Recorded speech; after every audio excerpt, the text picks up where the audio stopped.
we think about faculty's work across Ohio State, there's no better way to get the voice of the community than for them to actually engage with the community as they design and co-design research and programs that ultimately will benefit our individuals, communities, and neighborhoods.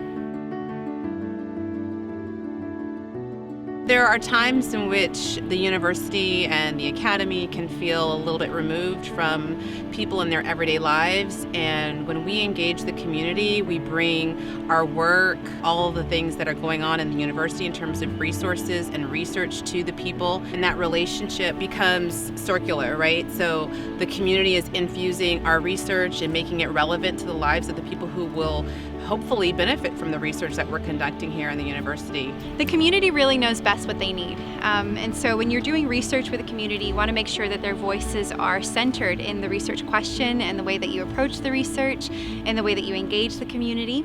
It's really important in my teaching, primarily because the students need to be able to emulate those skills, be able to go into the community, ask the questions, be respectful of community members and their voices. So I think it's really essential to make sure that students are involved in the process and that they know how to then carry those skills out in their future careers. It's enabled me to recognize lessons learned from a local engagement, community engagement, and how that might translate in meaningful partnerships on an international environment, engaging with students, in this case Brazil, and recognizing the capacity to extend education to OSU students in this international arena. The scholarship really has to engage the community in order to be effective.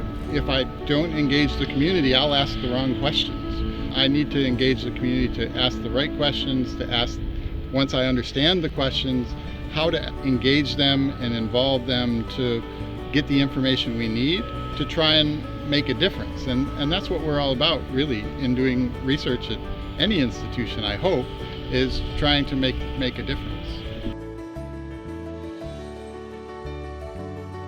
I think it's really been listening to people's stories and getting to learn from them. I love sitting with community members, listening to them tell me stories about their childhood or about the good and the bad things in their communities, but they're always very willing to share with you. And so for me, it's not a particular experience. It's really every time I go into a community, it's learning something new, getting to engage with people. The biggest rewards come from the relationships that have been built and really learning about other people around the world. And I would include around the world, like in our backyard of the East Side, learning of their lived experiences and how our engagement becomes kind of an immersive opportunity to learn about them and them to learn about us. The first thing is to realize that you have to do it. We have a tendency as academics to think that we know more than we actually do.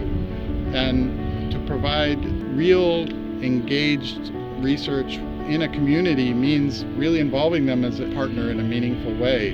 You have to have a heart for the work because it's not a start-stop situation. It's an ongoing process. It's about relationships, and it's about the way you live your life in community with other people. It definitely benefits a whole body wellness, and it expands your perspectives and the way that you'll engage and further your research. But it's definitely not the kind of thing you want to step into frivolously, but I definitely would say try it and see how it impacts your research and see the directions that it opens up for you. It definitely gives you new perspectives to engage your research.